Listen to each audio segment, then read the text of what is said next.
টঙ্গীর বিশ্ব ইজতেমা হয়, সেখানে দুই দলের দ্বন্দ্ব চলছে, আমিও তো করে দিলাম। বিশ্ব ইজতেমা বললেন কেন? আপনার মুখটা ভালো আছে। বিশ্ব ইজতেমা হলো আরাফার ইজতেমা। এখানে কয়জন লোক হয়? আরাফার হজটা হলো বিশ্ব সম্মেলন, আপনি বলতে পারেন নি। এই জন্য আল্লাহ বলছেন ওমা ইউমিনু আকসারুহুম বিল্লাহ ইল্লা ওয়া হুম মুশরিকুন, ইল্লা ওয়া হুম মুশরিকুন, তারা মুশরিক। আপনি বলবেন যে বলেন কি, আমি যে হজ করে আসলাম তাও মুশরিক? একজন মুরব্বী আমাকে বলছেন বক্তব্য করেন, আমি এই মসজিদের প্রতিষ্ঠাতা, আমি কিন্তু 3-4 বার হজ করেছি, আমি শুধু বছরে কিছু টাকা দিই সাহেবের ওখানে, গরু দিই, মাঝে মাঝে ছাগল টাগল দিই, আমি কি মুশরিক? আমি বললাম যে আপনি খাঁটি মুশরিক, নির্ভেজাল মুশরিক, একবার তাজা কাফের আপনি। তখন বলছেন যে বলেন কি, যদি আমার ইমানই না থাকে তাহলে হজ করতে যাবো কেন?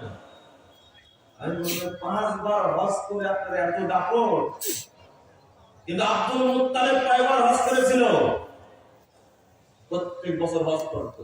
আব্দুল মুত্তালিব কাবা ঘরের মুতাল্লি ছিল, আব্দুল মুত্তালিব উমরা করত, কাবা ঘর ওয়াজ করত, সাফা মারওয়া সাই করত, পৃথিবী থেকে সারা দুনিয়া থেকে যত হাজি যেত তাদেরকে আপ্যায়ন করাতো।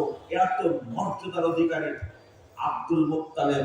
যখন আব্রাহা গেছে কাবা ভাঙার জন্য, শোনেন ভালো করে, আপনার হজ যে বাতিল হয়েছে, হজ হয়নি, বাতিল তো পরের কথা, বাতিল তো পরের কথা, হজ তো হয়নি। আমি হাদিস দিয়ে বুঝাই দিলাম আপনাদের, সালাত তো আপনার হয়নি, বাতিল হওয়া তো দূরের কথা, যার মধ্যে ঈমান নাই, যার অ্যাকাউন্টই খোলা নাই, টাকা জমা হবে কোথায়? ভূতের মধ্যে। এইটা বুঝেন, আমার বিকাশ খোলাই নাই, টাকা জমা হবে কোথায়? আকীদা মানে হয় অ্যাকাউন্ট। ব্যাপক তুমি বুঝো না, মানে তুমি অশিক্ষিত মানুষ, কিন্তু বিকাশ অ্যাকাউন্ট তোমার আছে, নগদ অ্যাকাউন্ট আছে, কিভাবে টাকা তুলতে হয়, কিভাবে পিন নাম্বার দিতে হয়, সব তোমার জানা আছে। আর তুমি বলো সাধারণ মানুষ আর কিছুই জানি না, সব জানো। আল্লাহর কাছে বলতে পারো তুই শুধু দিনকে উপেক্ষা কর। যেটা বলছিলাম,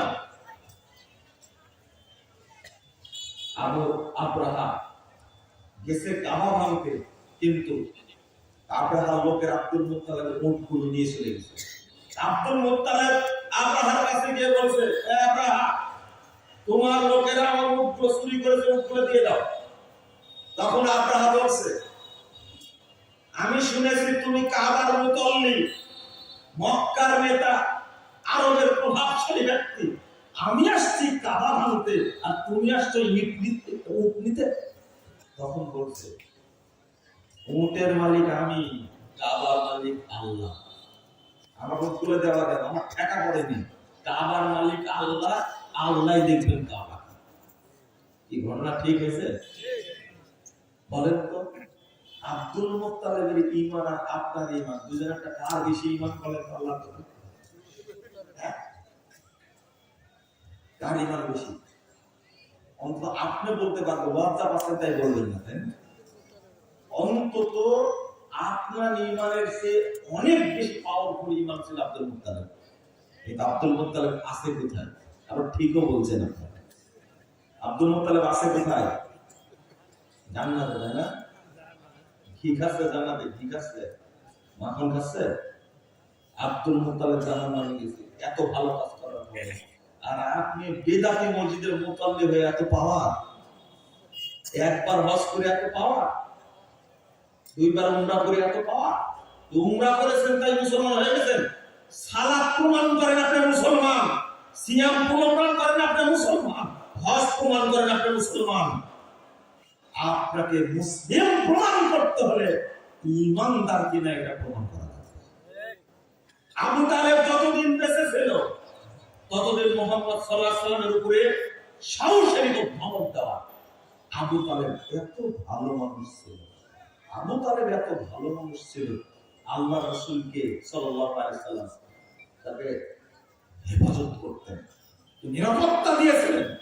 এই আবু তালেব, আবু তালেব আছে কোথায়? কাবার মুতাল্লি, কাবার মুতাল্লি। এই আবু তালেব আল্লাহ রাসূলকে নিরাপত্তা দেওয়ার কারণে শাস্তিটা হালকা হবে, সবচেয়ে হালকা শাস্তি। পায়ে দুটা জাহান্নামের জুতা পরানো থাকবে, আর মাথার মগজ গলে গলে পড়বে। ও মুরব্বী, আপনার কি মাথায় ঢুকছে যে হজ প্রমাণ করেন আপনি মুমিন? ঢুকছে কি? ঢুকছে কি? না না, ঢুকে ঢুকে।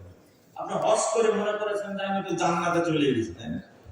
হজ করে আসার পর থেকে যত আক্রান্ত শুরু করেছেন, আর আফসোস করছেন আমি 10 বছর আগে করলে ভালো হতো। আপনাকে চিনি না, আপনি হাজি না, আপনি 1 নম্বর ফাঁসি একটা। আপনি হাজি হলে আপনার দ্বারাতে কখনো খারাপ কাজ হবে না। যাদের হজ কবুল হবে তারা খারাপ কাজ করবে না। আল্লাহ রাসূল বলে দিয়েছেন, সাতাল্লাকুনা বা'দু রাব্বাকুম লা ইয়াসআলুকুম আন আমালিকুম। এই শোনো, অচিরে তোমরা তোমার রবের সঙ্গে সাক্ষাৎ করবে, তিনি তোমাদেরকে জিজ্ঞাসা করবেন আমল সম্পর্কে। ফালা তারজিউ বাদি দুল্লালা, আজকের দিনের পরে খারাপ হয়ে যাবে না, আজকের দিনের পরে খারাপ হয়ে যাবে না। হাজী সাহেব হজ করে আসার পরে এতই পাকানো শুরু করেছে, বাংলাদেশের মানুষ যে পরিমাণ হজ করে ভালো হয়ে গেলে এত দুর্নীতি হতো না। যারা দুর্নীতি, যে যত বড় দুর্নীতিবাদ সে তত বার বেশি হজ করেছে বাংলাদেশে, তাই না? আপনারা তো স্বীকার করবেন না, স্বীকার করলেই বা কি, না করলেও বা কি, এই দেশটাকে বম্বুর করে ছেড়ে দিয়েছে। আর আপনার ভাগ পাবেন ইনশাআল্লাহ, আপনি পাবেন, আপনি পাবেন, টেনশন করবেন না। রংপুরে আইবু সাহেব মারা গেছে, এর ভাগ আপনি পাবেন, আপনি কোনো টেনশন করবেন না, কোনো টেনশন করবেন না। সারা বাংলাদেশের মানুষ যদি এই হত্যার প্রতি রাজি থাকে, সারা বাংলাদেশের মানুষকে আল্লাহ মুখের উপরে ভর করে জাহান্নামে দেবে। আপনি কোনো টেনশন করবেন না, এটা ফাইনাল, এটা ফাইনাল। আমি বুঝাচ্ছিলাম, চলেন আবার ওই জায়গায় যাই, আবার ওই জায়গায় যাই। আপনি অহংকার করবেন না। নবী মুহাম্মদ সাল্লাল্লাহু আলাইহি ওয়াসাল্লামের বাপ আব্দুল্লাহ এত সৎ মানুষ ছিলেন, নাম রাখছে আব্দুল্লাহ। আর আব্দুল্লাহ কেমনি রাখবে? ওই বেতন কাবা ঘরে জিয়ারত করে, তাকে আপনি কাফের বলবেন কি করে, মুশরিক বলবেন কি করে? ও আব্দুল্লাহ, মায়ের নাম আমিনা। এরা কি ছিল? আপনার চেয়ে ভালো মুসলিম ছিল, আপনার চেয়ে ভালো মুমিন ছিল, কিন্তু আছে কোথায়? হ্যাঁ, কাজে লাগেনি, আপনার মাথায় ঢুকে না। কি রে, আব্দুল মুত্তালিব নাম, এত সুন্দর নাম, এমনি কি এত সুন্দর হয়েছে? আব্দুল মুত্তালিব নাম, কাবা ঘরের মুতাল্লিব, হজ করতো, উমরা করতো। ওদের একটাই ত্রুটি ছিল, দান খায়রাত কাবাতেও করতো, আবার কি মূর্তির কাছেও করতো। বাংলাদেশের অধিকাংশ মানুষের মধ্যে আর মক্কার আবু জাহাল, আবু লাহাব, উতবা সাহেবের মধ্যে কোনো পার্থক্য, এটা কি বুঝেছেন আপনি? শুধু পার্থক্য হলো এই, তারা দান খায়রাত করতো কাবাতে, আর আপনি দান করতে কোথায়? মসজিদে। বুঝলেন? পার্থক্য হলো তারা হজ করতো প্রতি বছর, আর আপনি জীবনে হজ করেছেন একবার। বুঝেন না ওনার কথা? আপনাকে যে কিভাবে বুঝাবো জিনিসটা, জেনে এখনো বুঝাতেই পারছি না। এরা মুশরিক, যারা কাবা, যারা কি বলে খানকা, মাজার, পীরের দরগাকে সিজদা করে, এরা কি মুশরিক, এরা মুশরিক। আল্লাহ রাব্বুল আলামিন বলেন, ওয়া ইন্না শায়াতিনা লা ইউহুনা ইলা আউলিয়াইহিম লিউজাদিলুকুম লাইন আতাতুমুহুম ইন্নাকুম লা মুশরিকুন।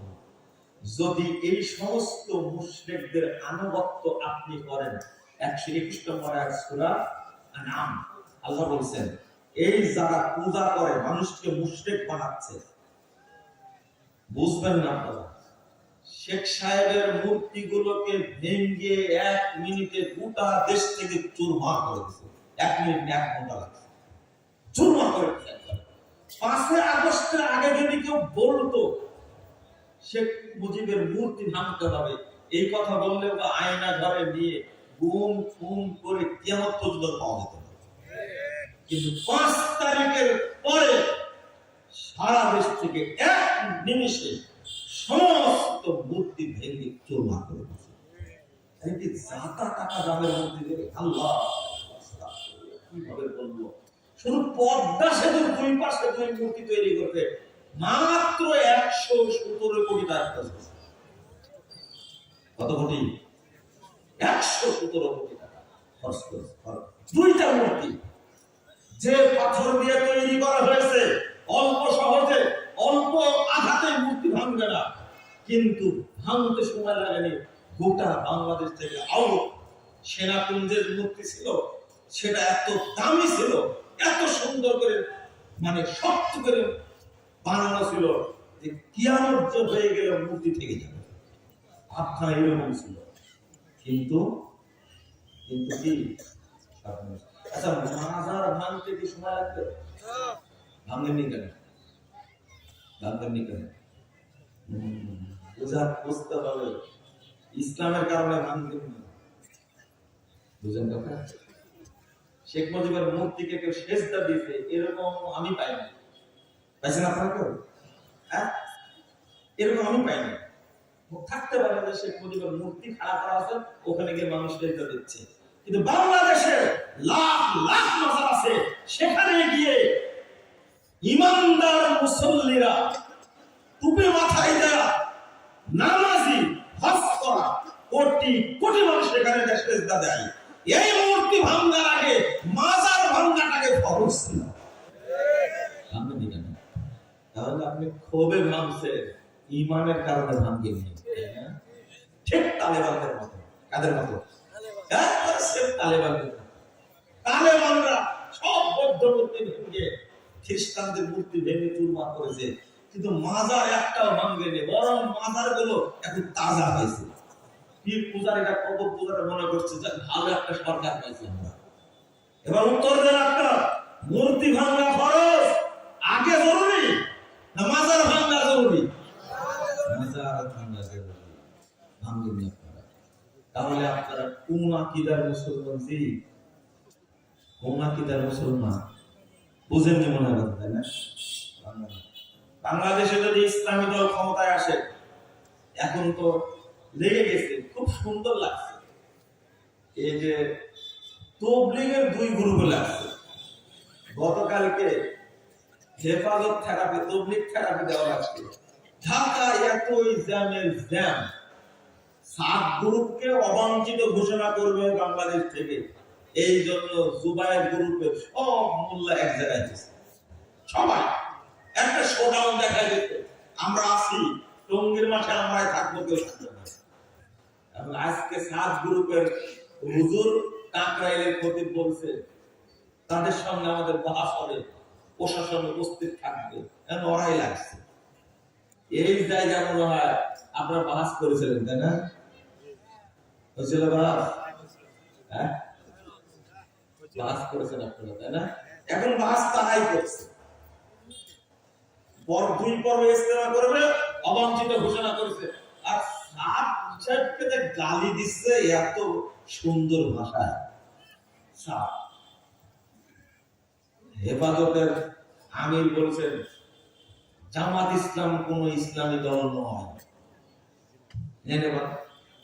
এই দুটো একটু মিলাই দেন না, বুঝেননি কথা?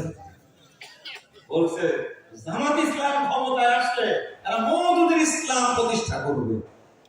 হেফাজত হেফাজত বলছে, বুঝেননি মনে হয় কথাটা, তাই না?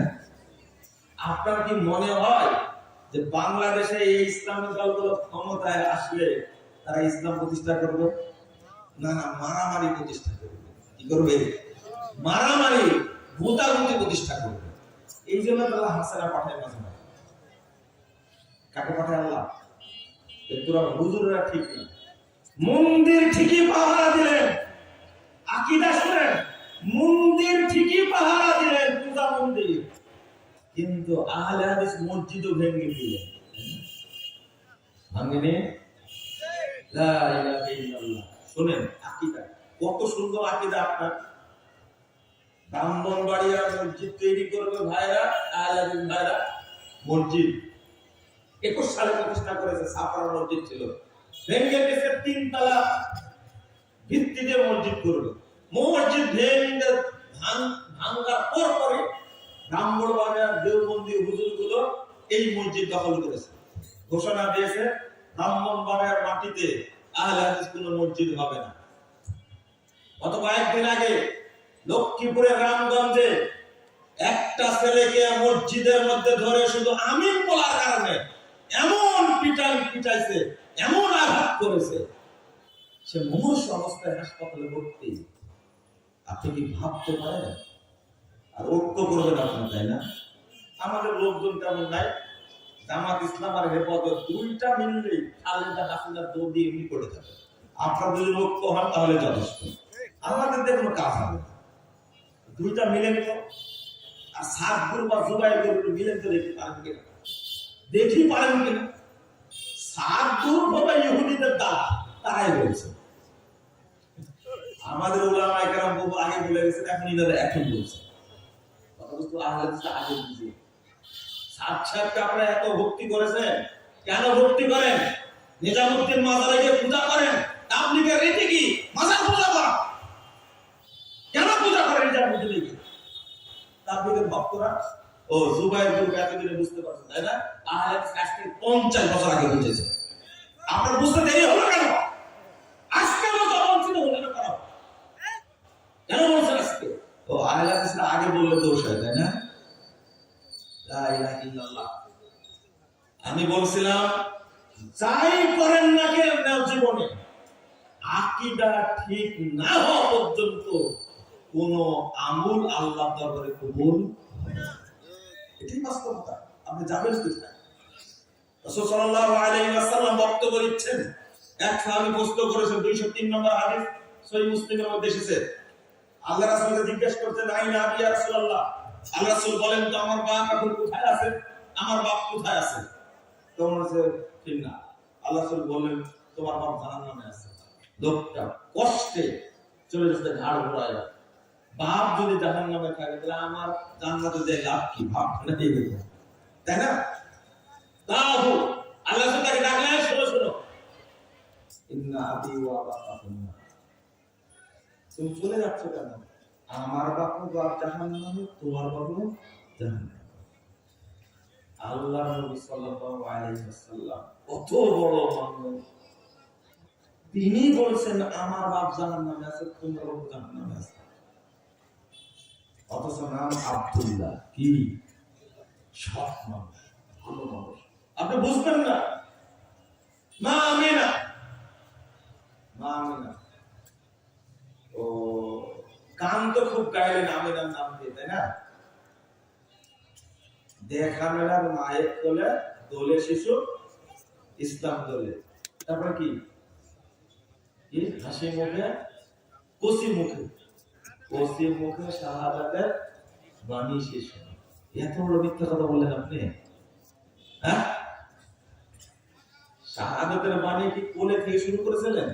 এটা যদি ঈসা আলাইহিস সালামকে বলতেন কত ভালো হতো, তাই না? কি করেছিলেন ঈসা আলাইহিস সালাম? কিন্তু মুহাম্মদ সাল্লাল্লাহু আলাইহি ওয়াসাল্লামের উপরে শরীয়ত নাযিল হয়েছে 40 বছর বয়সে।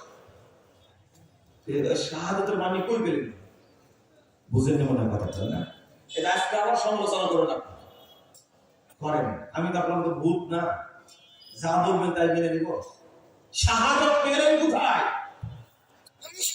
আল্লাহর নবী সাল্লাল্লাহু আলাইহি ওয়াসাল্লাম শাহাদাত পেলেন কোথায়? কোথায় পেলেন? 40 বছর বয়সে ওহী নাযিল হলো, তার আগে ওহী নাযিল হয়েছে? তাহলে পেলেন কোথায়? মারা গেছেন আমিনা, আল্লাহ রাসূল কবর জিয়ারত করতে গেলেন, সাহাবীরা বলতে 876 নম্বর হাদিস সহিহ মুসলিম বলছেন যে ফাবাকা ওয়াবতামান হাওলাহু, তিনি কাঁদলেন আর যারা তার পাশে ছিল তাদের কি কাঁদেন, ফুপায় কাঁদছেন।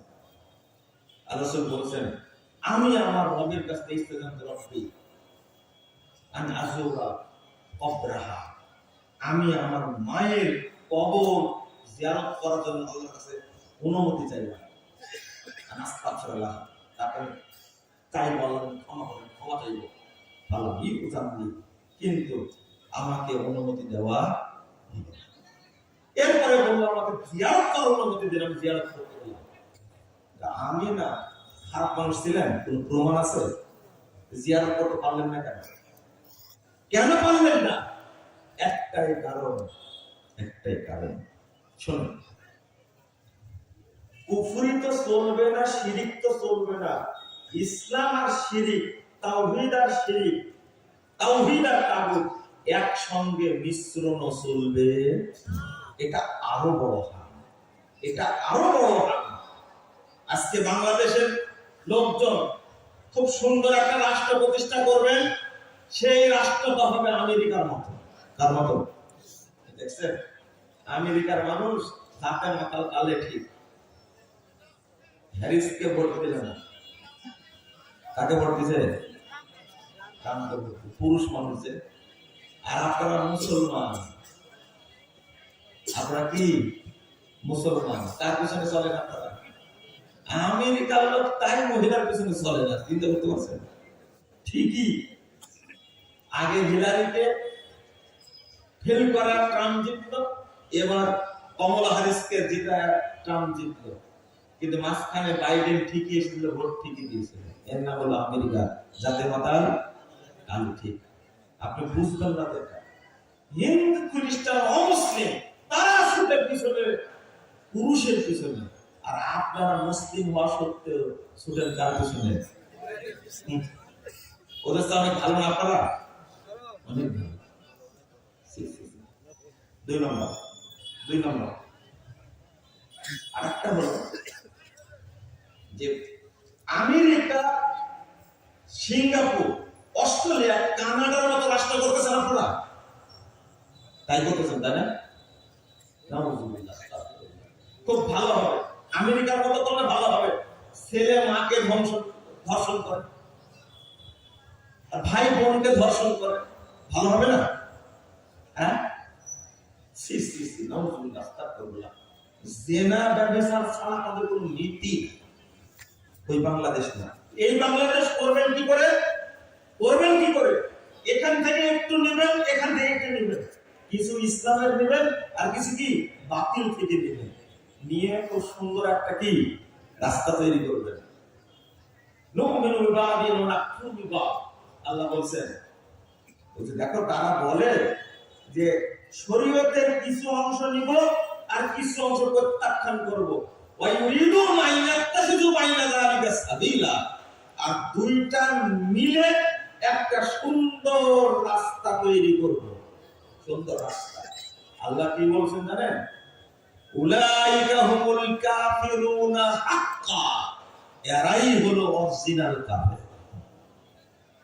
বুঝেন মনে হবে, তাই না? আবু জাহাল, আবু লাহাব, এরা মুনাফিক ছিল না? এরা কোনদিন কাবা ঘরে এসে সেজদা দেয়নি। এরা এক নীতিতে ছিল, আমরা কাফের, মূর্তি পূজা করি, মূর্তি পূজা করব, আমরা কখনো কাবা ঘরে গিয়ে আল্লাহকে সেজদা দিব না। ওরা মুনাফিক ছিল।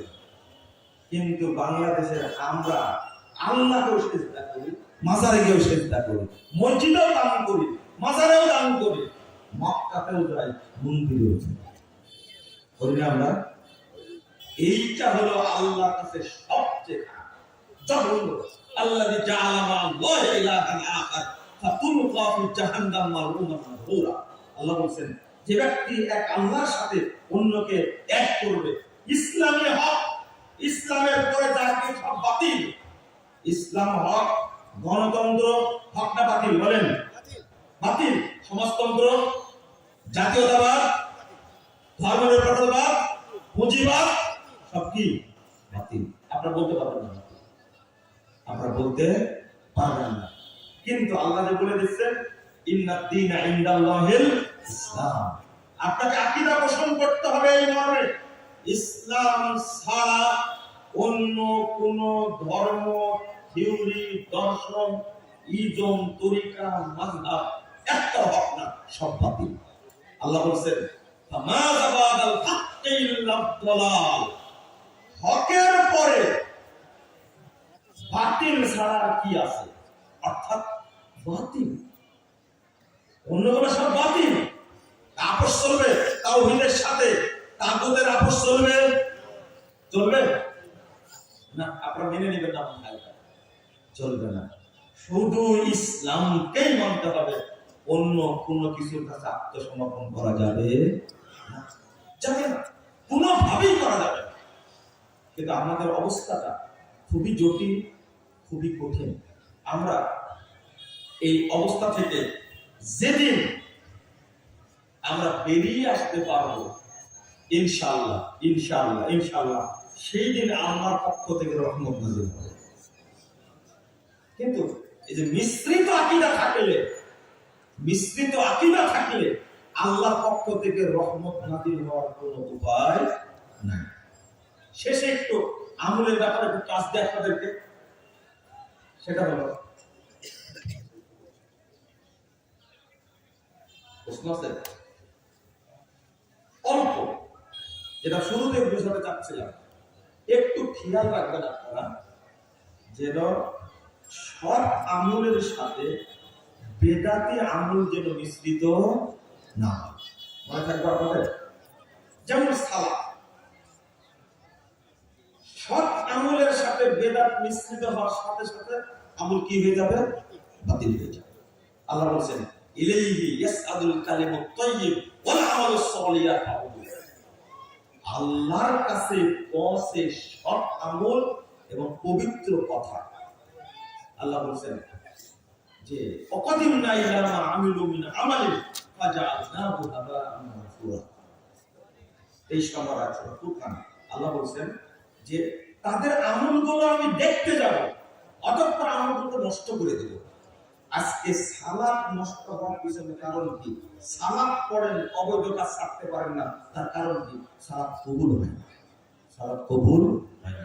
কেন কবুল হয় না? এক নম্বর, সালাতের মধ্যে যে পরিমাণ বেদাত ঢোকানো আছে, ওযুতে ভুল, আযানে ভুল, আপনি সালাত আদায় করছেন দলিল থাকা সত্ত্বেও আপনি বেদাত করছেন।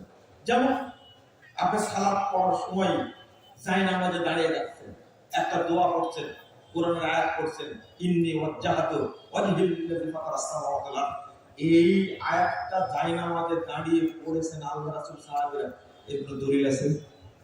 নাই। আপনি পড়ছেন, সালাতটা শুরুই করলেন বেদাত দ্বারা। কি দ্বারা শুরু করলেন? বেদাত দ্বারা শুরু করলেন।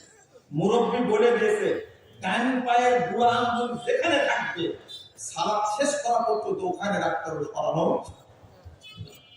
এটা একটা। আপনি যখন সালাত শুরু করলেন তখন বলছেন নাওয়াইতু আন উসাল্লি, নাওয়াইতু পড়েন না, এটা বেদাত। আমি শুধু বুঝা দিচ্ছি, দেখেন বেদাত কিভাবে হয়।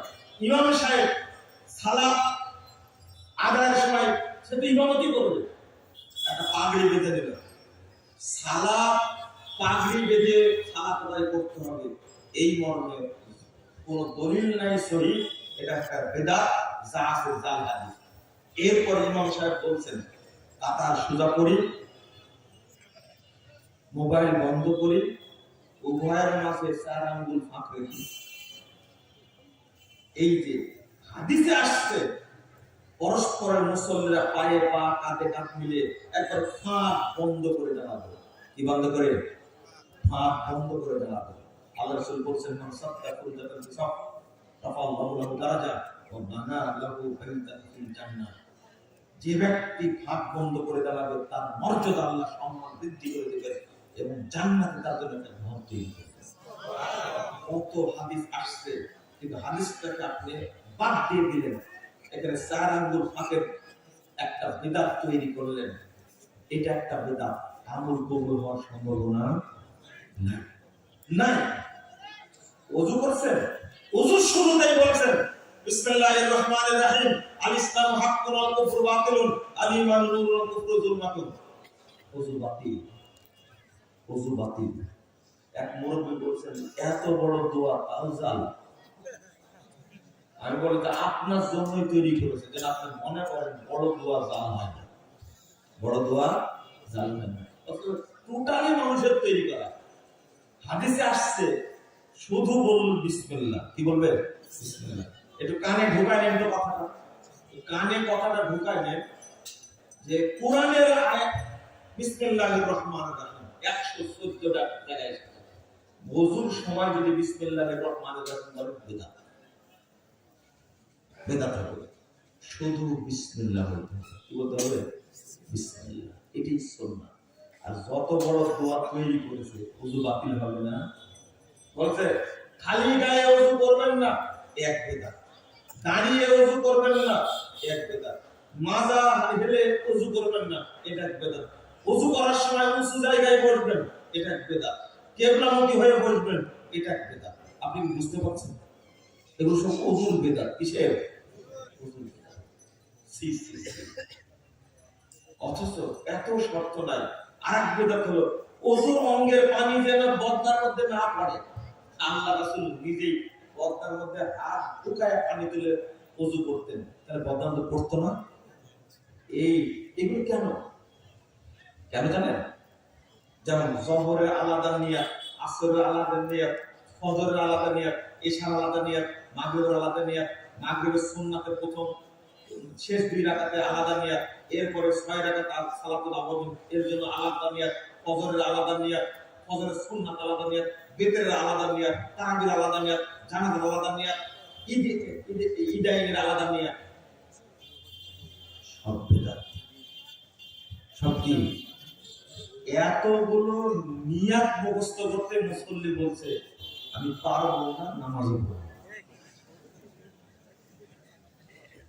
যদি যদি পড়তো, সূরা মুখস্থ করতে, ভালো হতো না? আল্লাহ রাসূল বললেন নিয়াত করতে, আর আমরা শুরু করলাম নিয়াত বানাতে। নিয়াত কি? বানায়া করতে শুরু করতাম। নিয়াতের স্থানটা কোথায় বলতো দেখে? আচ্ছা, নিয়াত কি মাথায় হয়, চোখে হয়, হাতে হয়? নিয়াতের জায়গা কোথায়? অন্তর। আন-নিয়াত মাহাল্লুল কলব। নিয়াতের জায়গা যে অন্তর, এ মর্মে পৃথিবীতে কোনো ইখতিলাফ নাই। তো মুখে আসলে কি করবে? আচ্ছা, অন্তরের আমল আপনি আজীবন চেষ্টা করে মুখ দিয়ে করতে পারবেন? আজকে বলেন আপনি, বুঝেন মনে কথাটা? যত আমাল কুলুব, অন্তরের যত আমল, তার মধ্যে একটা আমল আপনি কি মুখ দিয়ে করতে পারবেন? বুঝেন মনে কথাটা? করতে পারবেন না। এটা অন্তরের আমল, অন্তর দিয়ে করতে হবে, আপনি মুখ দিয়ে করবেন। এই বুঝটাই পর্যন্ত আমরা দিতে পারি। এর মধ্যে সালাতের মধ্যে যদি ঢুকেন তাহলে আরো অবস্থা খারাপ।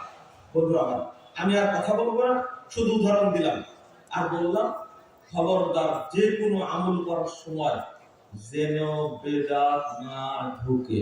মনে থাকবে, বেদাত যেন না ঢুকে। আল্লাহ যেন আমাদের বোঝার তৌফিক দান করেন। আমিন। এই যে মুসা দারুল হাদিস ইসলামিয়া হাফিজা নুরানি কিন্ডারগার্টেন, নুরানি মাদ্রাসা